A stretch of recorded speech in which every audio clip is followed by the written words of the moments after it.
When you became Batman, like how quickly did you realize your life would never be the same? You know, that realization did not happen for a long time, because this was a job that it kind of dripped and drabbed, you know. I got cast in the role and they bought maybe 10 episodes and then they maybe bought 6 more and then 10 more. They always buy these things in increments. And then after a few years that show was canceled. But then they said, oh, now we're going to do Batman and Robin. I said, oh great, another show. And then that was canceled. And then Justice League, oh great, another show. And then Batman Beyond, oh great, another, you know. It's step by step by step. It happens. And when you're working in a booth all the time, you never have that audience connection. So I never really had the realization, like when you're on stage and you get that applause at the end, that affirmation, when you have that energy from the audience. You don't get that in doing animation. So I was very naive about the effect the show was having culturally until I started getting recognized. And people would say, Batman. And I'm like, how do you know that? They say, well, everybody knows who's Batman. I said, no, I don't even know who's Batman. I was always so shocked by that. I still get kind of freaked out on the subway when someone goes, and like, you know, me what? It still kind of surprises me. But now with Comic-Cons, the wonderful thing about them is you get to interact with the audience, you get that feedback. It's almost a theatrical experience. That's why I love doing the panels. It's why I really am up with that. And Bruce knows that. That's why he's always asking me to do them, because he knows I'll give a really outrageous performance. Coming from the theatrical background, how does that help you prepare for the role? Well, he's such a theatrical character. I mean, it was a perfect casting when you think about it. I was like, why are you casting me? I've never done an animated role. I had never even auditioned for an animated role.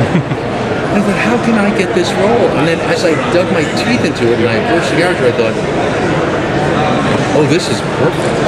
They were absolutely right to cast a theater actor, especially one with a classical background.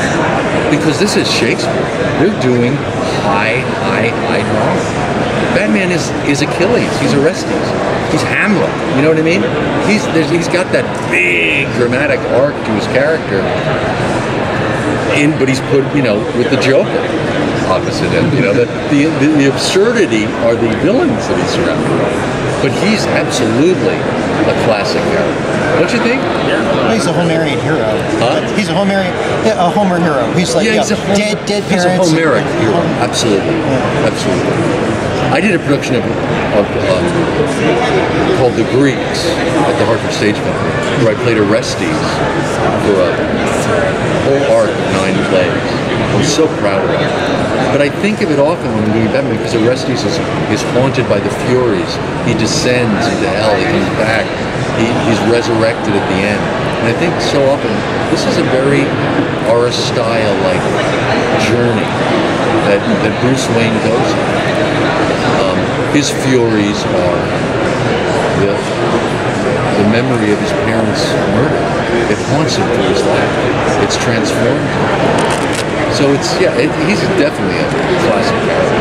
Well, you've said that in interviews before that Bruce Wayne is the mask. Absolutely. That was my hook into it, and I think it's really served me well, because a lot of actors, when they switch into Batman, it sounds weird. It sounds like they're putting on a funny voice, because they are. It's exactly what they're doing. Whereas if you approach it from the beginning as Batman is who he is in his soul, it's who he is, it's what happened to him. When his parents were born, he went down into this dark place. And to deal with the world, he forces himself up out of there, and he puts on a suit and he becomes Bruce Wayne. Like we all become somebody when we leave the house in the morning. Everyone puts on a face of some kind. This is Bruce Wayne. So it really invested in my performance, I hope, an authenticity in the Batman suit, so that it always sounded rooted. Because I played it, but that was where he really was. And you got that from the first script? I got that from I think I was lucky because I had no background in it. So I was approaching it as a complete novice. And in that sense, you have no preconceptions, you know what I mean?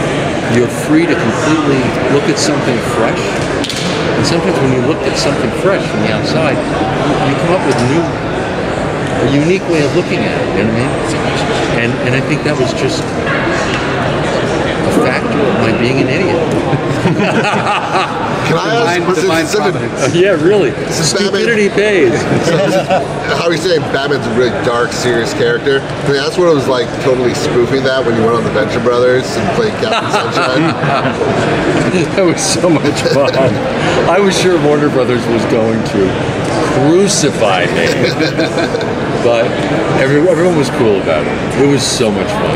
Yeah. Because it's that whole parody. And sure. Yeah. Did you give anyone there a heads up before you did it?